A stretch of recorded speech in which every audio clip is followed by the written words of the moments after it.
le dernier épisode, on a vu que John était enfin arrivé à Otway et que là-bas, il y avait beaucoup de forêts et très peu de personnes qui vivaient là-bas, excepté les bûcherons. Alors John, il a décidé d'aller rendre visite à sa nouvelle communauté pour non seulement découvrir leur mode de vie, mais aussi pour apprendre à les connaître. Et en visitant, il avait vu toutes sortes d'animaux merveilleux là-bas. Et en visitant de plus en plus, il a remarqué que le camp des bûcherons, que les hommes là-bas travaillaient très très fort et que leur travail était très très physique. Ils faisaient, non seulement ils coupaient des bûches, mais aussi ils devaient les transporter. Et John a remarqué que c'était un travail très très difficile. Même difficile pour moi. Donc, et John, il disait, mais comment je peux entrer en contact avec eux? De quelle façon que je vais pouvoir leur parler de Jésus? John ne voulait pas tout simplement marcher dans la ville et prendre sa Bible et lire des versets. Venez à moi! Non. Et il ne voulait pas non plus commencer à dire des mots compliqués, théologiques, que les bûcherons n'allaient sûrement pas comprendre. John devait absolument trouver une façon de rentrer en contact et d'annoncer l'Évangile aux gens qui étaient là. Et là, John, il s'est dit, bon, je pense que la meilleure façon, c'est vraiment de bâtir une relation avec ces gens-là, d'apprendre à les connaître, mais aussi de montrer qu'il était prêt à mettre la main à la pâte et de les aider dans leur travail. Alors, John les a offert de les aider. Et le travail, c'était difficile, très difficile pour John. Il n'était pas habitué à travailler aussi fort. Et c'était très épuisant. Mais John, il voulait absolument le faire parce qu'il voulait aider les habitants là-bas. Et un jour, alors que John faisait la tournée dans le village, il a remarqué qu'il y avait un groupe de personnes rassemblées et que ces gens-là étaient comme penchés vers l'avant pour regarder quelque chose. Puis John, il s'est demandé, mais qu'est-ce qui se passe? Est-ce que tu sais, toi, qu'est-ce qui se passe? Non? Je vais te le dire. Oui, John se posait la question. Mais justement, il s'est approché, il est descendu de son cheval et il a demandé, mais qu'est-ce que tout le monde regarde? Et lorsqu'il est arrivé, il a vu un homme qui était allongé par terre, qui gémissait de douleur. On lui a informé que cet homme-là, lorsqu'il était en train de travailler, a reçu, il y avait un arbre qui est tombé et qui a roulé sur le corps de cet homme-là. Oh non! Mais eux, ils ne savaient pas quoi faire. Mais John, il savait quoi faire. Tout de suite, il a demandé à tous les hommes qui étaient là de s'écarter et il a commencé à examiner les blessures de l'homme. Et là, John, après quelques minutes, il s'est écrié « Merci Seigneur !»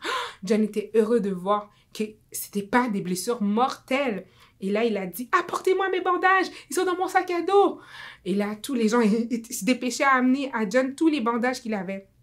Et finalement, l'homme, il avait un bras cassé.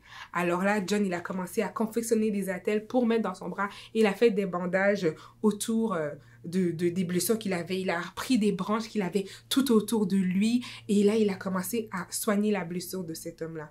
Et là, tous les gens qui étaient autour, qui regardaient, ils étaient surpris et étonnés. Ils se disaient, mais on ne peut pas faire ça. Non, on ne peut jamais faire ça.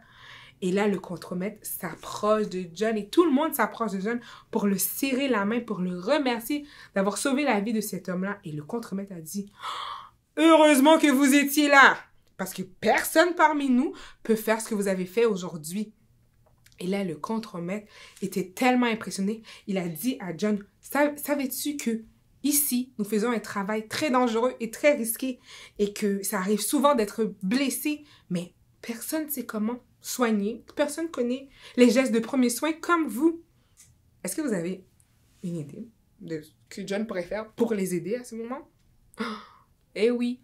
Alors, John a proposé, wow, moi, je peux vous enseigner les gestes de premiers soins. Moi, je peux apprendre à vos hommes à soigner les blessures. John avait trouvé un moyen de rentrer en contact avec les hommes. Génial! Puis après l'accident qui est arrivé, croyez-moi que beaucoup d'hommes voulaient s'inscrire à ce cours. Donc John a parti le cours de secouriste dans le même village. Et là, il y a eu 25 hommes, imagine-toi, qui étaient là pour la première soirée de formation. Et chaque soir, soir après soir, les hommes se rassemblaient dans la salle à manger des travailleurs et ils se rassemblaient et ils étaient vraiment en train d'écouter John comme ça.